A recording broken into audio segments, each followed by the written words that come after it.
2016, maybe early 2017, an Argentinian woman, Erika, did something really nice for me. She brought me back this book all the way from Argentina to Cambridge, England, because I'm Welsh and I was studying Welsh stuff, and the Welsh really did help Argentina secure ownership over Patagonia when it was competing with Chile. And so there's a history there, and I want to talk with you about that history today. Why did the Welsh choose to go there? What happened to these people? This is Ben Schwillen. Let's jump into the video.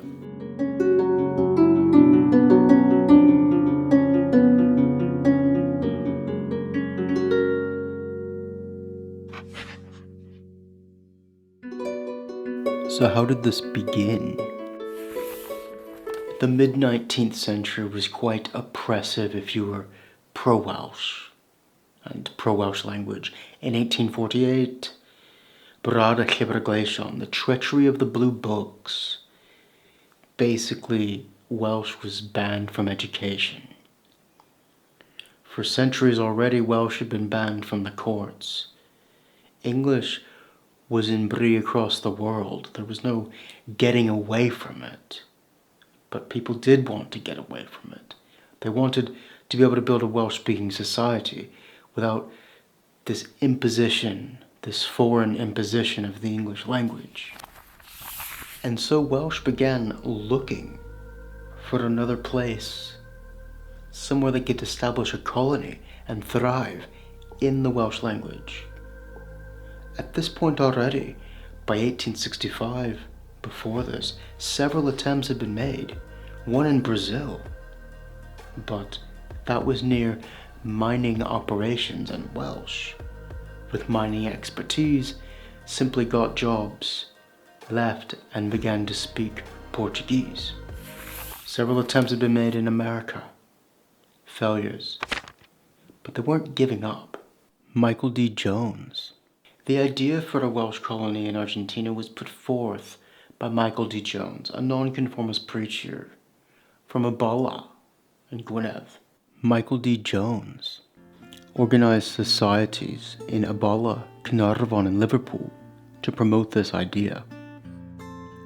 He even traveled through Wales speaking about this. He wanted a new Wales beyond Wales. Michael D. Jones was proliferate in his work at the time, in the late 1900s. He active with Welsh liberals, and this tradition would found Cymru Fydd, a liberal Welsh nationalist group, rather than a socialist one. And it's this sense of progress that comes from 19th century liberalism that fermented the feeling of wanting to go and colonize a new place and build a new Wales. They even created a Welsh national anthem for Olodfa, the colony, based upon the Welsh national anthem, just replacing a few words with Argentinian specifics. And a soft Welsh nationalism grew up within an Argentinian identity.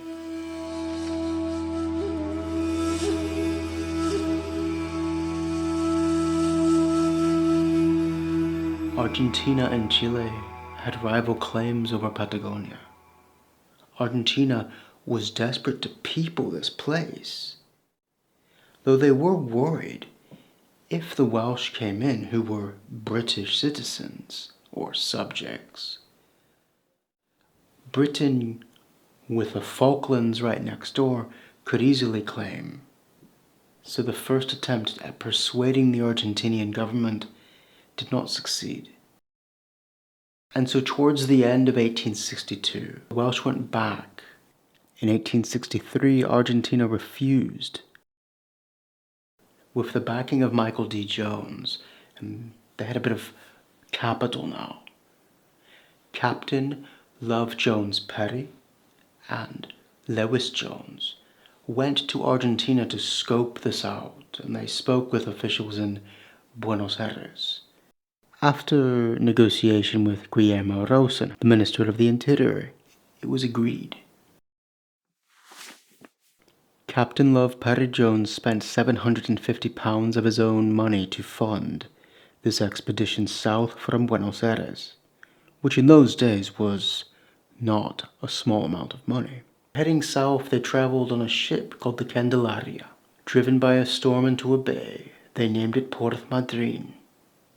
On the 28th of July 1865, 153 settlers on the Mimosa, the ship, arrived at Porth Madryn, and the colony Uladva really began at this point.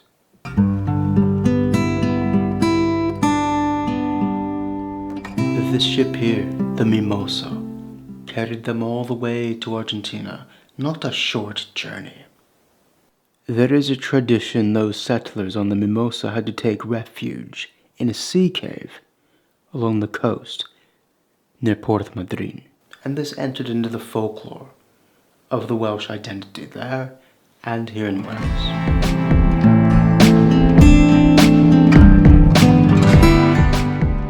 Now, just looking at this landscape, for me as a Texan, it's not that alien, but this would have been like Mars.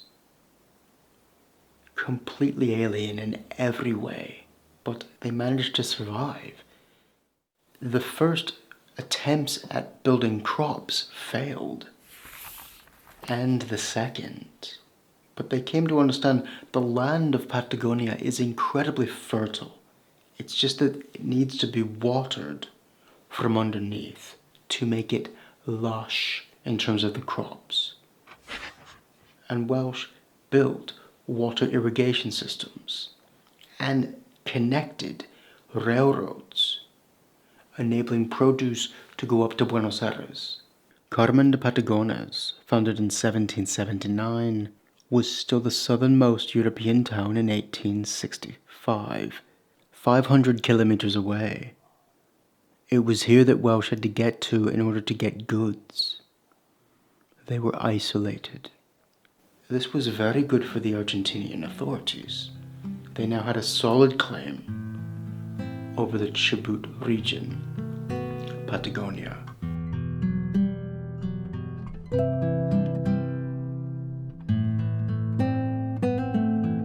From Porth Madryn, where they landed, Edward Cynnig Roberts led a group of men 37 miles inland to build a settlement in Dyffryn Camwy.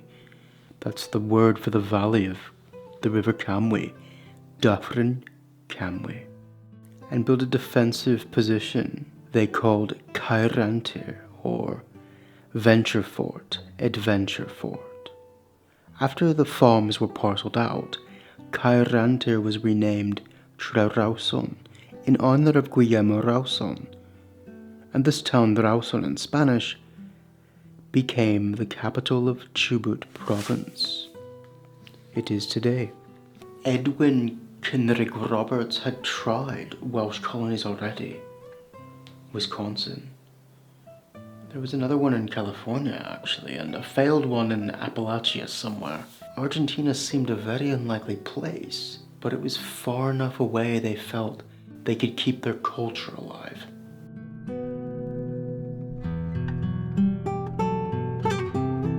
The first few months were not very successful. Quite a failure, actually. They had to depend upon provisions at first from the Argentinian government. But as they spread down Avon Camwy, which came to be the name of the Chubut River in Welsh, they began to succeed. They became more familiar with the landscape. Because of the oppression imposed by the British state upon Wales and the native Welsh culture during the 19th century, the actual first Welsh medium school, officially at least, was in Argentina during this time, and they built communities with it as the functioning de facto medium. Further on along the River Camwy, Gaimon was established in 1874 by David D. Roberts, which has the strongest Welsh influence today.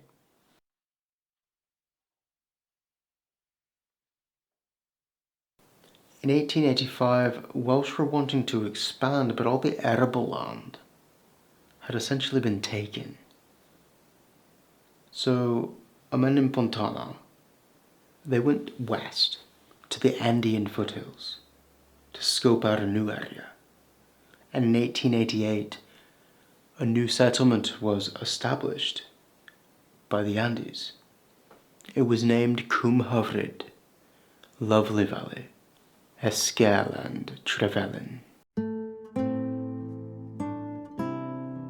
In 1893, Lewis Jones opened up a newspaper called Y Drafod, The Discussion, to promote Welsh culture in Wladfa.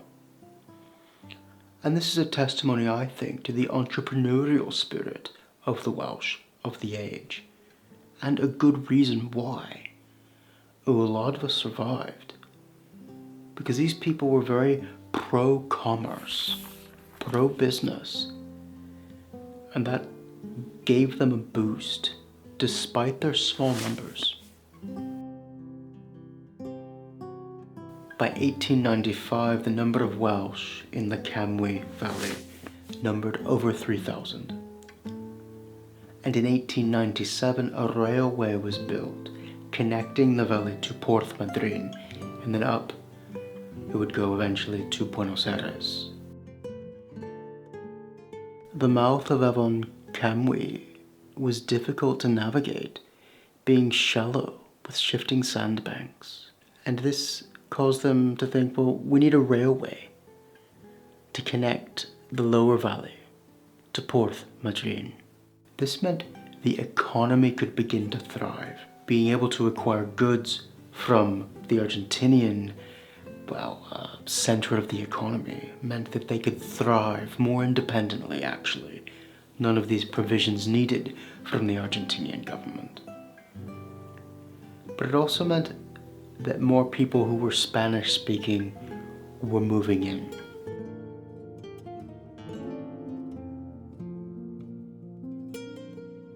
Floods hit in the 1890s and the following decade, devastating Trydawson and less so Gaimon.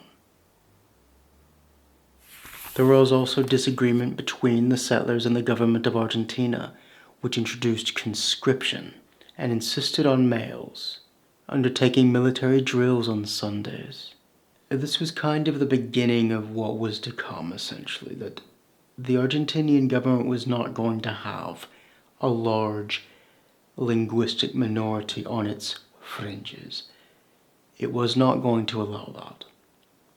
And so, what the Welsh went there to achieve was never actually going to happen. The best you could hope for was survival of some extent into the modern period, and that's what has happened.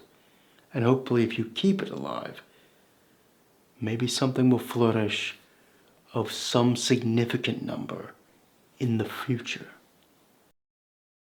After 1914, especially with mass migration to Argentina from Italy, these people adopted Spanish as their chief language, not Welsh. And from this point, Welsh is becoming a minority language in its own settlements in Patagonia. This dividing line of 1914 also put an end to any large-scale Welsh migration, as Britain was being cut off by sea. Today, somewhere between 3,000 and 5,000 people speak Welsh in Patagonia, with hundreds learning the language. But the Welsh have left their mark upon the landscape. Mills, chapels especially, canals, roads, having train stations that were opened up during their settlement era is significant. Protestant religion kept Welsh identity strong in a majority Catholic country. By 1896, there were 17 chapels in Dyfr and Camwy.